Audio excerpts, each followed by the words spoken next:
اس video میں ہم سورۃ الحجرات کی آیت 9 کے لفظ نمبر 3 کو سمجھیں گے۔ طائفتانی، اس کلمے کو اگر توڑا جائے تو یہ طائفتن اور الف نون پر مشتمل ہے۔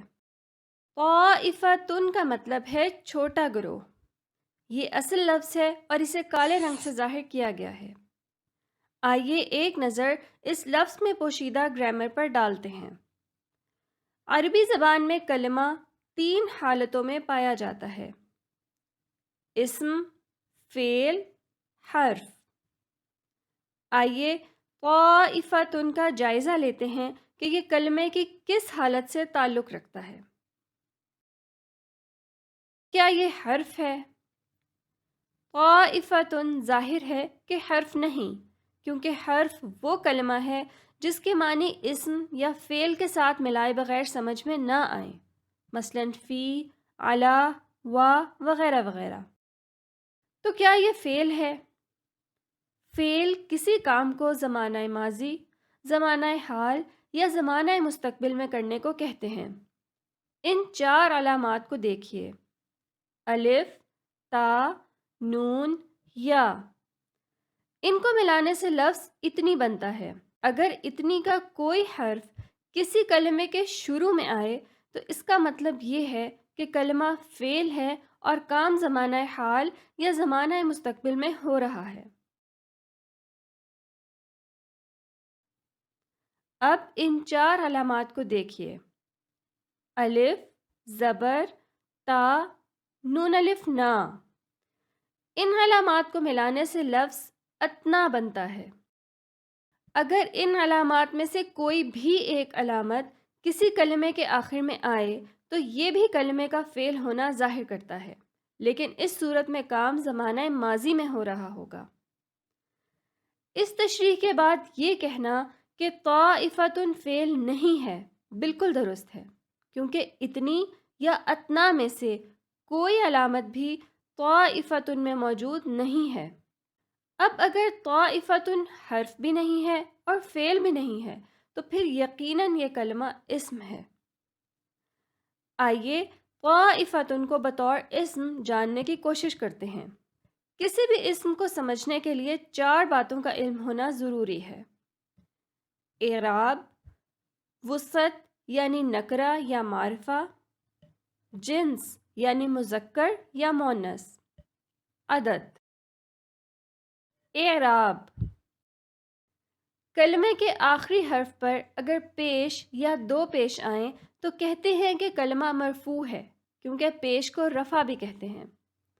اسی طرح اگر آخری حرف پر زبر آ جائے تو کلمہ منصوب ہوتا ہے، کیونکہ زبر کو نصب بھی کہتے ہیں۔ اور جب آخری حرف پر زیر آ جائے تو کلمہ مجرور ہوتا ہے، کیونکہ زیر کو جر بھی کہا جاتا ہے، لہٰذا طائفتن مرفوع ہے۔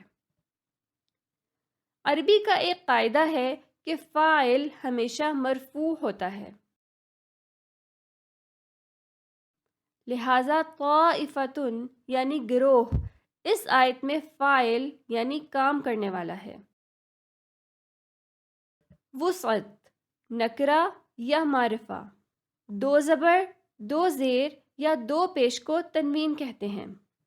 آخری حرف پر تنوین اسم نکرہ یعنی عام اسم کی علامت ہے۔ اب چونکہ طائفتن منون ہے اس لیے یہ عام اسم ہے اور اس کا ترجمہ کوئی گروہ کیا جا سکتا ہے۔ تنوین یہاں استعمال ہونے والی پہلی علامت ہے، اس لیے اسے سرخ رنگ سے ظاہر کیا گیا ہے۔ جنس، مذکر یا مؤنث، آخری حرف کا گول تا ہونا مؤنث کی علامت ہے۔ گول تا کو تائے مربوطہ بھی کہا جاتا ہے، لہٰذا طائفتن مؤنث اسم ہے۔ گول تا یہاں استعمال ہونے والی دوسری علامت ہے، اس لیے اسے نیلے رنگ سے ظاہر کیا جا رہا ہے۔ عدد،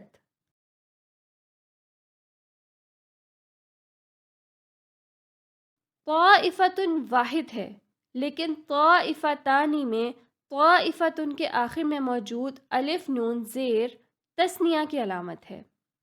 تثنیہ عدد میں 2 کو کہتے ہیں۔ چونکہ الف نون زیر یہاں پائی جانے والی تیسری علامت ہے، اس لیے اسے جامنی رنگ سے ظاہر کیا گیا ہے۔ یاد دہانے کے لیے نوٹ کر لیجئے کہ الف نون زیر کے ساتھ ساتھ صرف الف اور یا نون زیر بھی تثنیہ کی علامات ہیں۔ لہذا طائفتانی کا مطلب بنا کوئی دو گروہ۔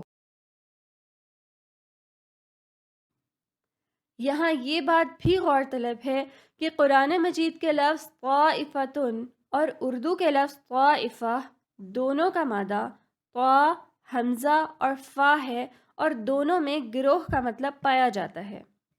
لہٰذا قرآن مجید کا لفظ طائفتن اردو کا لفظ طائفہ بنا ہے۔ اردو میں اس کا ایک استعمال طائفہ اطفال یعنی لڑکوں کا گروہ بھی ہے۔